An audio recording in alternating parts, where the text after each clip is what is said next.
بتطلعي الكيس على لتر ميه وبيعمل معاكي احسن دورق عصير. احلى عصاير مركزه بتعمليها لرمضان، بجد بتسهل عليكي قوي. بيبقى جاهز كده زي ما احنا شايفين بالسكر بتاعه على طول، زي ما قلت هنحطه في لتر ميه وبيعمل معايا احسن دورق عصير. الفيديو اللي فات عملنا مع بعض قمر الدين والصوبيا، والنهارده هنعمل مع بعض عصير التمر والدوم والخروب. بجد طريقته سهله جدا وطعمه كمان حلو قوي، والروايح بتاعتهم كانت حلوه جدا وقلب البيت كله. لو انت اول مره تشوفيني، انا رحمه فراج ودي قناتي. ما تنسيش تعملي لايك وتشتركي في القناه وتفعلي زر الاشعارات عشان يوصلك اي جديد بنزله. بصوا هنا ده التمر، ده برطمان بودرة الصوبيا اللي احنا عملناه مع بعض الفيديو اللي فات، وده عصير الدوم والتمر والخروب. بجد حلو جدا وطعمه حلو وسهل قوي، بيوفر عليكي وقت كتير في رمضان. يلا بينا نشوف التمر ده مع بعض بيتعمل ازاي. اول حاجة معايا لفة كده من التمر، ده تمر هندي طبيعي طبعا، احسن وافيد بكتير من التمر الهندي التاني اللي هو السكر والالوان، وطعمه كمان بيبقى احلى بكتير. هنبدأ كده نجيبه ونحطه في الحلة اللي احنا هنشتغل فيها على طول. لو انتي عايزاه يبقى طعمه قريب من التمر الهندي التاني، ممكن تجيبي قصنص التمر وتحطي عليه معلقة صغيرة. وحطينا كوبايتين من السكر على اللفة ونص من التمر، وهنبدأ نحطهم على النار يا دوبك ياخدوا لون كده ويتكرملوا. نبدأ نزود بقى الحلة كلها نملاها مية، هنسيبها على النار تغلي كده لمدة ساعة على نار عالية، وبعد كده هنهدي عليها النار لمدة ساعة تانية وهنسيبه يبرد. وده بيكون شكله معايا بعد ما خلاص نزلناه من على النار. بصوا شكله حلو قوي ازاي. انا سبته لتاني يوم لحد لما هدي معايا وبرد، وبدأت ان انا اشتغل فيه تاني يوم. حضرت كوباية كده او دورق وحطيت عليها مصفى، وحطيت عليها قطعة من القماش تكون خفيفة بحيث ان هي تصفي مني التفل كويس. وهنبدأ نحط كده زي ما احنا شايفين بالشكل ده، وهنبدأ نلم كده قطعة القماش الخفيفة، وهنضغط عليها بالراحة جدا عشان تنزل العصير معايا من غير اي تفل يكون موجود. المصفى مش بتكفي ان انتي تصفي العصاير دي، لازم قطعة من القماش خفيفة بتصفي اي تفل يكون موجود معاكي. بصي طلع بقى معايا بالشكل الحلو ده ولونه حلو جدا جدا زي ما احنا شايفين كده. وبتحطي في الكيس على قد درق العصير اللي انتي بتمليه. هنعبيهم كده في اكياس وبنشيلهم كده زي ما احنا شايفين بالشكل ده. بصوا هنا انا حبيت اوريكم، بصوا هنا قطعة القماش او تكون قطعة شاش خفيفة، بصوا بتشيلي ازاي التفل، بصوا كمية التفل اللي بتطلع منه. بصوا هنا،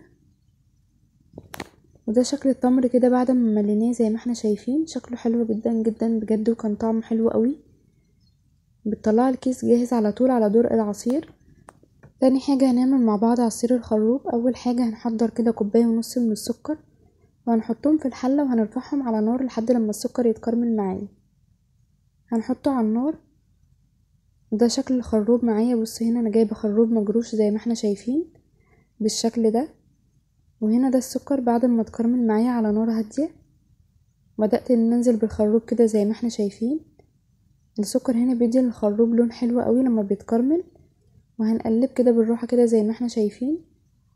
بعدين هننزل عليه ب5 كوبايات ميه كبار، وهنسيبه على نار عاليه لمده ساعه. وبعدين هنبدأ نزود فيه ميه لو حسينا الميه قلت، وهنسيبه على نار هاديه لمده ساعه تاني زي التمر بالظبط. وتاني حاجه معايا هنا الدوم. هنبدأ برضو نحضر السكر، كوبايه كده من السكر تتكرمل معايا كويس نفس طريقة الخروب بالظبط. هنكرملها كده زي ما احنا شايفين، وهنزل عليها بالثوم المجروش بالشكل ده، وهنقلبه. هنزوده مية برضو زي التمر والخروب ساعة كده على نار عالية، وهنزود مية تاني وهنسيبه ساعة كده على نار هادية. يفضل تكون مية مغلية. ده شكل كده الدوم، بصوا شكله حلو قوي ازاي ولونه حلو، وريحته كمان كانت حلوة جدا. ده كمان شكل الخروب، بصوا لونه حلو قوي ازاي. بصوا هنا شكله حلو قوي ازاي. انا سبته برضو لتاني يوم، اشتغلت فيه تاني يوم.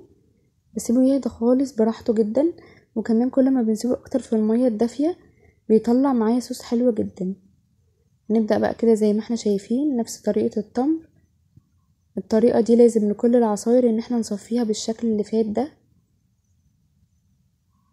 وهنا عملنا مع بعض كيس الخروب، بصوا حلوة قوي ازاي ولونها حلو جدا جدا، كمان ريحتها حلوة قوي. وزي ما قلنا الكيس على طول على دورق مية. هيعملك احسن درق عصير. ده التفل بتاع الخروب.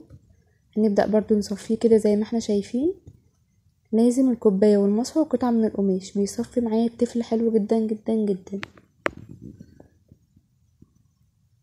وده هنا عصير الدوم، هنصفيه وهنعمله بنفس طريقة التمر والخروب وهيطلع معايا بالشكل الحلو ده.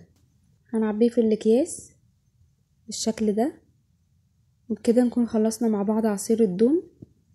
بصوا شكله حلو قوي ازاي.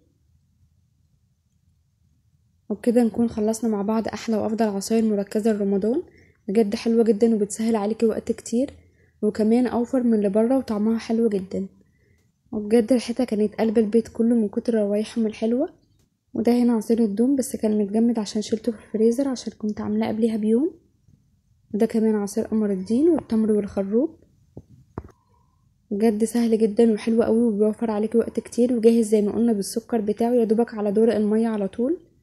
لو الفيديو عجبك واستفدتي ما تنسيش تعملي لايك وتشتركي في القناة وتفعلي زر الاشعارات عشان يوصلك اي جديد بنزله.